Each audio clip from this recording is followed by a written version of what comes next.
सो आज है system of particles का लेक्चर नंबर 2। लेक्चर नंबर 1 में हमने COM that is centre of मास का बेसिक डेफिनेशन हमने जाना था कि सेंटर ऑफ मास होता क्या है। सेंटर ऑफ मास के साथ ही हमने सेंटर ऑफ ग्रेविटी का डिस्कशन किया था और फिर उसके बाद हमने मास मोमेंट्स स्टेट किया था, मास मोमेंट्स क्या होता है। तो उसमें ही हमने एक बहुत इम्पॉर्टेंट प्रॉपर्टी हमने वहाँ पे देखी थी जो एक्सपेरिमेंटली प्रूव्ड प्रॉपर्टी थी। तो वहाँ तक ही हमने वो लेक्चर को कंक्लूड कर दिया था। तो आज हम expression of centre of mass of multiple particle system और डिस्क्रीट पार्टिकल्स डिराइव करेंगे। इसके साथ हम centre of mass of two body system भी डिराइव करेंगे इसके बाद ही, लेकिन पहले हम ये कर ले तो वो बढ़िया होगा। इसमें एक बहुत इंपॉर्टेंट प्रॉपर्टी यूज़ होती है जो कि हमने पिछले लेक्चर में ही डिस्कस की थी। तो प्रॉपर्टी कुछ ऐसा कहती है, the summation of mass moments of all the components of a system about its center of mass is always equal to 0। मतलब जो भी पार्टिकल है किसी भी गिवन सिस्टम में, उनका उसके सेंटर ऑफ मास के अबाउट जो मास मोमेंट का समेशन होगा वो इक्वल टू 0 होगा। तो मैंने पिछले लेक्चर में ये बात बढ़िया से समझाई थी। जैसे अगर मान लो कोई तीन पार्टिकल्स दिए हैं, आप उसका सेंटर ऑफ मास के रिस्पेक्ट में अगर कोऑर्डिनेट लिखोगे तो मान लो सेंटर ऑफ मास से वो तीन गिवन पार्टिकल्स R1 R2 और R3 डिस्टेंस पे हैं। तो M1 R1 vector plus M2 R2 vector plus M3 R3 vector would be equal to 0। अब ये तीन ही पार्टिकल्स के लिए एप्लीकेबल नहीं है, इसमें कितने भी नंबर ऑफ पार्टिकल्स हो सकते हैं। तो ये मैंने किसके लिए डिफाइन किया है, कोई सिस्टम है उसमें ये सेंटर ऑफ मास है और ऐसे M1 पार्टिकल है, M2 पार्टिकल है और M3 पार्टिकल है। तो ये दिया हुआ है हमें R1 वेक्टर, ये दिया हुआ है R2 वेक्टर और ये दिया हुआ है R3 वेक्टर। तो ये with respect to centre of mass हमने इन तीनों पार्टिकल्स का मास मोमेंट लिखा है। तो उन सब का जो समेशन होगा वो हमेशा इक्वल टू 0 होगा। उन सब का M1 R1 इक्वल टू 0 नहीं होगा, इन सब का जो समेशन होगा, इन सब का जो सम होगा वो हमेशा इक्वल टू 0 होगा। तो यही इंपॉर्टेंट प्रॉपर्टी का हम यूज़ करेंगे और expression for centre of mass of discrete particles यहाँ पे हम देखेंगे कि हम कैसे डिराइव कर सकते हैं। तो चलिए हम वही शुरू करते हैं। तो अगर हमें ऐसे कोई सिस्टम दिया है, मान लो कि से गिवन सिस्टम है, ये XY एक्सिस है, XY प्लेन है, this is our Y axis and this is our X axis. तो इसमें पार्टिकल्स रखे हुए हैं, ठीक है। तीन पार्टिकल्स के लिए हम करते हैं और वो सब के लिए होगा। मैं यहाँ पे बस तीन पार्टिकल्स इसलिए ले रहा हूँ क्योंकि हमें यहाँ पे एक एक्सप्रेशन डिराइव करना है, लेकिन ऐसा नहीं है कि वो बस तीन पार्टिकल्स के लिए, वो कितने भी पार्टिकल्स दिए हो सिस्टम में, 2 3 जितने भी दिए हो वो सब के लिए एप्लीकेबल होगा वो एक्सप्रेशन। तो मान लो कि यहाँ कोई पार्टिकल है M1, यहाँ पे कोई M2 और यहाँ पे कोई पार्टिकल दिया हुआ है हमें M3। तो ये जो डिस्टेंस दी हुई है, डिस्प्लेसमेंट, ये दिया हुआ है R1 vector, this is given as R1 vector, ये दिया है हमें R2 वेक्टर और ये थोड़ा गलती से इधर उधर हो जा रहा है, तो ये R3 वेक्टर। और यहाँ पे इनका सेंटर ऑफ मास है, मान लो कि यहाँ पे इनका सेंटर ऑफ मास लाई कर रहा है और सेंटर ऑफ मास से ऐसे करके कुछ RC डिस्टेंस पे ये सेंटर ऑफ मास ओरिजिन से लाई कर रहा है। हम जो एक्सप्रेशन अभी डिराइव करेंगे वो ओरिजिन के रिस्पेक्ट में डिराइव करेंगे। हमने इसे अपना फ्रेम ऑफ रेफरेंस मान लिया है। तो अब क्या करो, तो हमने यहाँ पे प्रॉपर्टी देखी थी कि मास मोमेंट्स अगर हम सेंटर ऑफ मास के रिस्पेक्ट में पार्टिकल्स का लिखे तो उन सब का समेशन 0 होगा। तो अगर M1 और सेंटर ऑफ मास से आप ऐसे करके ये लाइन जोड़ोगे तो यही होगा, इससे इसकी जो डिस्टेंस होगी यही वेक्टर होगा। तो इसे आप मान लो कि ये कुछ x1 वेक्टर है, ठीक है, मान लो, मानने के लिए, ठीक है, और ये m3 का है कुछ x3 वेक्टर से इसकी दूरी है, ठीक है, x3 पे दिस इज x2 वेक्टर। तो अगर यहाँ पे हम सिंपल वेक्टर अलजेब्रा यूज़ करें तो इस x1 को हम, ये जो x1 वेक्टर है, इसे हम क्या कह सकते हैं, r1 vector minus rc vector, r1 vector minus rc vector. x2 vector को we can write as r2 vector minus rc vector. मुझे लगता है कि इतना तो बेसिक आपको वेक्टर अलजेब्रा आता होगा, मैं ये एक्सप्लेन नहीं करूँगा, नहीं आता तो वेक्टर सीख के आओ। r3 vector minus rc vector, similarly हम इस x3 डिस्टेंस को लिख सकते हैं और x2 को हमने क्या लिखा, r2 माइनस rc वेक्टर। तो अब ये हमने लिख दिया।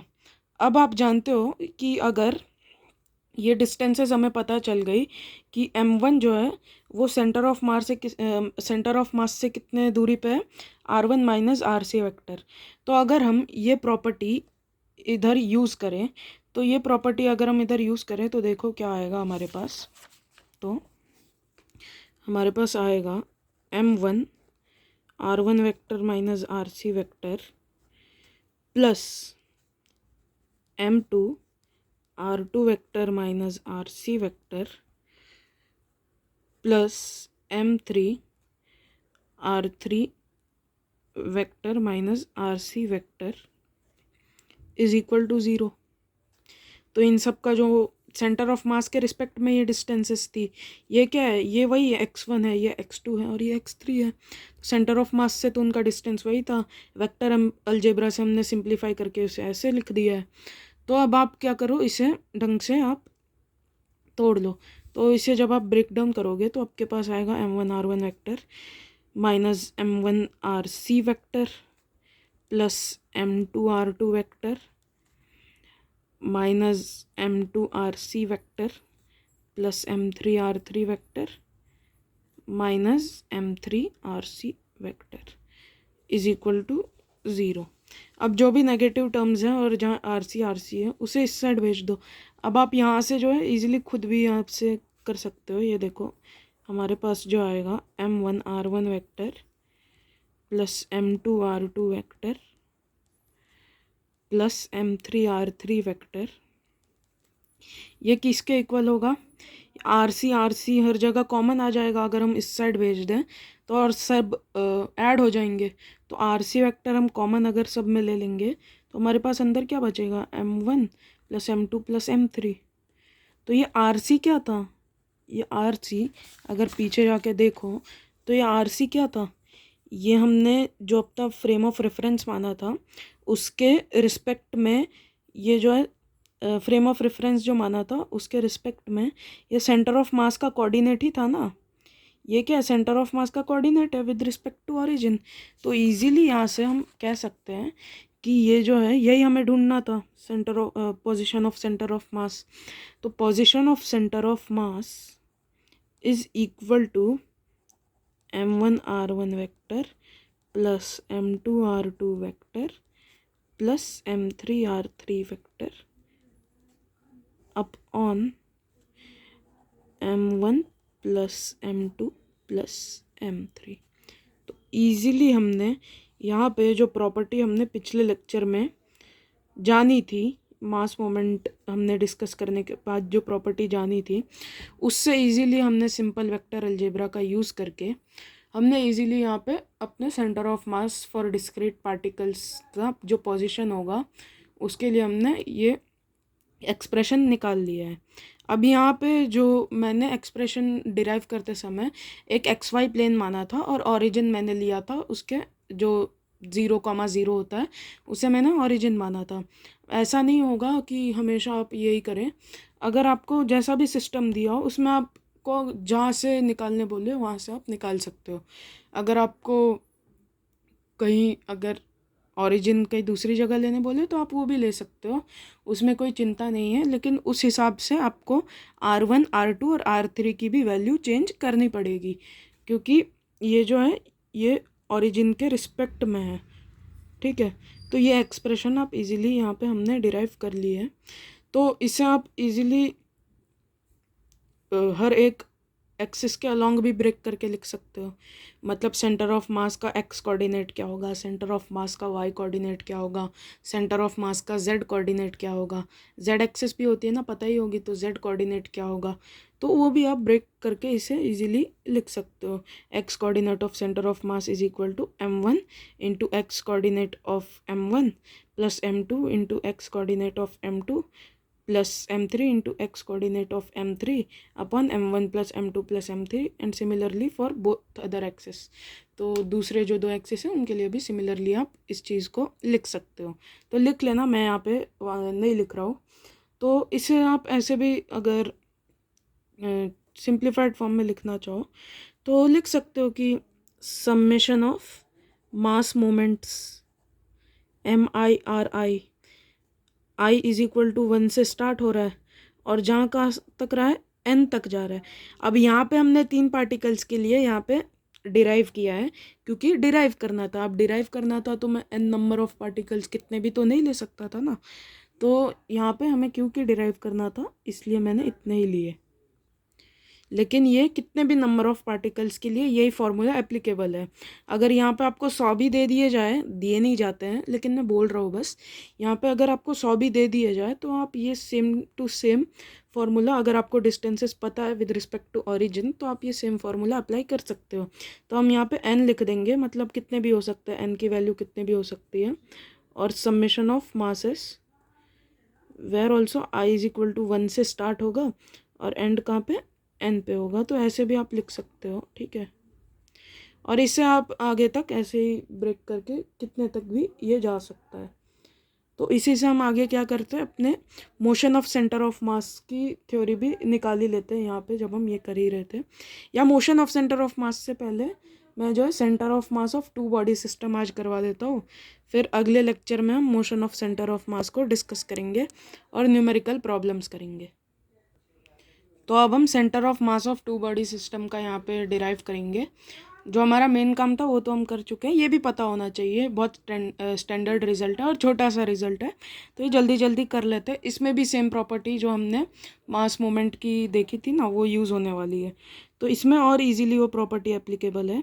जैसे मान लो कि ये कोई m1 है, इसके सेम लाइन में ही यहाँ पे कोई आगे, यहाँ पे कोई m2 है, और इनके बीच में जो सेपरेशन है वो L है। और मान लो कि यहाँ कहीं सेंटर ऑफ मास है, मान लो, मानने में क्या जाता है, यहाँ भी मान सकते हो, यहाँ भी मान सकते हो, m2 पे मत मान लेना, यहाँ भी मान सकते हो, तो आपकी मर्जी है जहाँ मानना है। और उससे ये जो डिस्टेंस है वो d है, ठीक है। ये डिस्टेंस m1 सेंटर ऑफ मास का डिस्टेंस जो है m1 से d है, तो उसका डिस्टेंस m2 से कितना होगा, ये पूरा L है, ये D है, तो ये कितना होगा, L माइनस डी होगा। तो सेंटर ऑफ मास का m2 से कितना डिस्टेंस है, L माइनस डी। तो अब आपको कुछ अंदाज़ा सा लग गया होगा कि मैं यहाँ पे क्या करने वाला हूँ, तो कर दो, अगर अंदाज़ा लगा है तो खुद भी करो। तो यहाँ पे मैं क्या करूँगा, यहाँ पे इससे इसके रिस्पेक्ट में लिखूँगा, मतलब m1 का मैं मास मूवमेंट लिखूँगा with respect to centre of mass.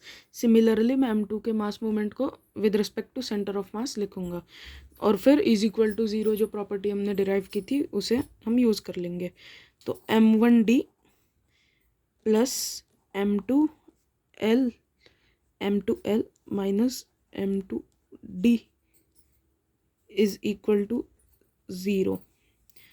So this can further be written as m1d is equal to m2d minus m2l। और इसे m2 अगर हम कॉमन ले ले तो ये आ जाएगा d माइनस l। सॉरी, यहाँ पे एक मिस्टेक कर दी, साइन कन्वेंशन की मिस्टेक हो गई। ये देखो, क्योंकि हम यहाँ पे वेक्टर, यहाँ पे जो भी हम कर रहे हैं चीज़ें वो वेक्टर में हो रही है, डायरेक्शन का ध्यान रखते हुए हो रही है। जो हमने मास मोमेंट भी जो डिराइव किया था वो खुद भी वेक्टर क्वांटिटी है, तो डायरेक्शन का तो ध्यान रखना पड़ेगा। तो यहाँ पे मान लो कि ये डायरेक्शन पॉजिटिव है और ये डायरेक्शन नेगेटिव है, तो ये डायरेक्शन पॉजिटिव है, ये डायरेक्शन नेगेटिव है। तो अब लिखो तो ये डायरेक्शन पॉजिटिव है तो यहाँ से इसका तो डिस्टेंस m1d होगा, लेकिन ये क्योंकि नेगेटिव है तो यहाँ पे आप कैसे लोगे, प्लस m1l माइनस डी होता है, लेकिन वो नेगेटिव हो जाएगा, इसलिए मास मोमेंट भी आप नेगेटिव डायरेक्शन, हमने इस डायरेक्शन को मान रखा है, ये इससे इसकी डिस्टेंस है तो इसलिए हमें वो भी नेगेटिव लेना पड़ेगा। तो सिंपल यहाँ पे साइन कन्वेंशन यूज़ हो रहा है, क्योंकि ये वेक्टर क्वांटिटीज से हम डील कर रहे हैं तो हमें साइन का तो ध्यान रखना पड़ेगा और डायरेक्शन का ध्यान रखना पड़ेगा। तो वापस कैसे लिख दोगे, m2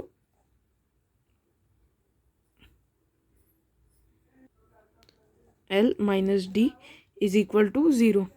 अब इजीली इसे आप सिंप्लीफाई कर दो, m1d minus m2l plus m2d is equal to 0। तो यहाँ पे हमें अगर जिसके रिस्पेक्ट में आपको निकाल लियो, क्योंकि हम सेंटर ऑफ मास को अगर मान लो कि m1 के रिस्पेक्ट में हम यहाँ पे डिराइव कर रहे हैं, तो m1 के रिस्पेक्ट में अगर ले रहे हैं तो m1 के रिस्पेक्ट में आप d को यहाँ पे ये कर लो, तो d अगर लेंगे तो m1 प्लस m2 यहाँ पे ये हो जाएगा, d विल बी कॉमन और m2l इस तरफ भेजोगे तो m2l रहेगा। तो यहाँ पे d हमने सेंटर ऑफ मास का position with respect to m1 अगर हम निकालना चाहें तो वो क्या हो जाएगा हमारा, therefore d comes out to be m2l upon m1 plus m2। तो अब ये आया। अब अगर आपको क्वेश्चन के हिसाब से आपको ये चीज़ देखनी है, अगर आपको यहीं पे कह दे कि m2 के रिस्पेक्ट में निकालो तो m2 से कितना डिस्टेंस था, l माइनस डी, तो l माइनस डी डिस्टेंस था, तो यहाँ पे d तो मिल ही चुका है ना, तो l से सब्ट्रैक्ट कर दो d को, तो वो इसके रिस्पेक्ट में m2 के रिस्पेक्ट में आ जाएगा। तो ये किसके रिस्पेक्ट में आ गया, m1 के रिस्पेक्ट में। और अगर वहीं पे आपको विद रिस्पेक्ट टू m2 अगर ये चीज़ लिखनी है तो आप इजी लिख सकते हो l minus m2l upon m1 plus m2। तो यहाँ पे एलसीएम लोगे तो m1l plus m2l minus m2l हो जाएगा, तो m2l कैंसिल हो जाएगा।